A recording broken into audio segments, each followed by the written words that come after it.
नमस्कार, स्वागत है आपका। आप देख रहे हैं जेएनएन न्यूज़ में राजेश्वर चौहान। उत्तर प्रदेश की लोक गायिका नेहा सिंह राठौर को एक बार फिर सुप्रीम कोर्ट से झटका लगा है। जी हां, आपको याद होगा इलाहाबाद हाई कोर्ट से पहले ही उन्हें झटका मिल चुका है। मामला क्या है आपको पूरा बताते हैं। आपको याद होगा पहलगांव हमले के बाद नेहा सिंह राठौर ने एक सोशल मीडिया पे कुछ पोस्ट किया था, जिसमें उन्होंने प्रधानमंत्री मोदी के लिए और हमारी सुरक्षा से जुड़े मामलों पर कुछ लिखा था। उसी को लेके लखनऊ के हजरतगंज थाने में उसके खिलाफ एफआईआर दर्ज हुई और उस एफआईआर को निरस्त करने के लिए वो इलाहाबाद हाई कोर्ट गई, पर इलाहाबाद हाई कोर्ट ने निरस्त करने से इनकार कर दिया और उनको फटकार लगाई थी।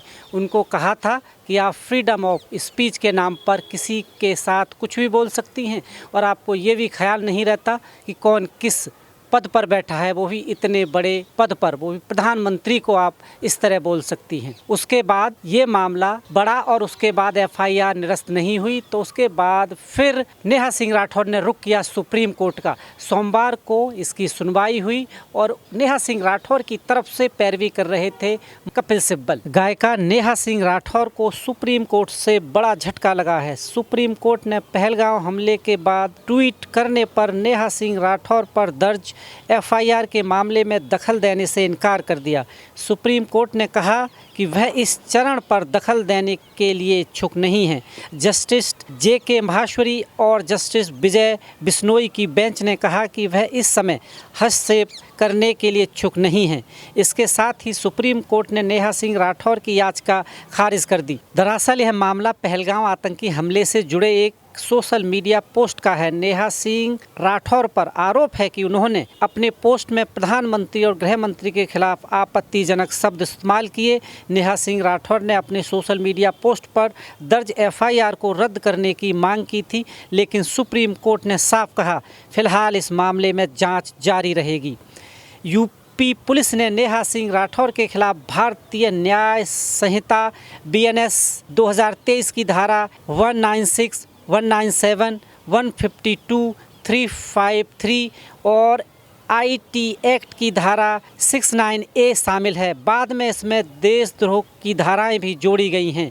नेहा ने सुप्रीम कोर्ट में याचिका कर कहा कि केवल एक सोशल मीडिया पोस्ट के आधार पर उन्हें देश के खिलाफ साजिश जैसे आरोपों में फंसाना गलत।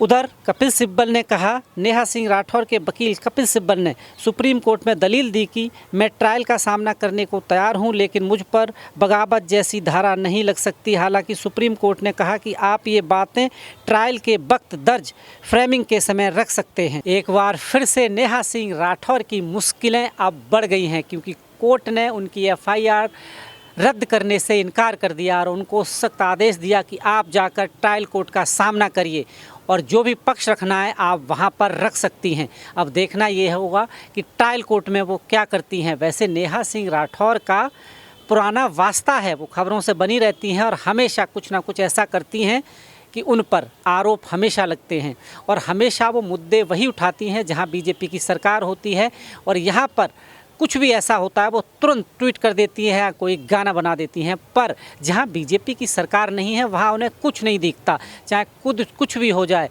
ममता दीदी की सरकार बंगाल में उन्हें कुछ नहीं दिखता, और भी जगह उन्हें कुछ नहीं दिखता, पर जैसे ही बीजेपी की सरकार में कुछ भी होता है वो तुरंत लपक लेती हैं। और एक इंटरव्यू में वो कह चुकी हैं कि उन्हें राजनीति में आना है, इलेक्शन लड़ना है तो खुलकर आइए।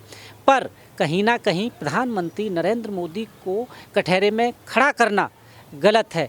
और अब सुप्रीम कोर्ट ने भी यही कहा है कि संविधान के इतने बड़े पद पर बैठे हुए आदमी को आप फ्रीडम ऑफ स्पीच के नाम पर कुछ भी कह सकती हैं, ऐसा नहीं चलेगा। अब देखना यह है क्या नेहा जेल जाएंगी या बचेंगी।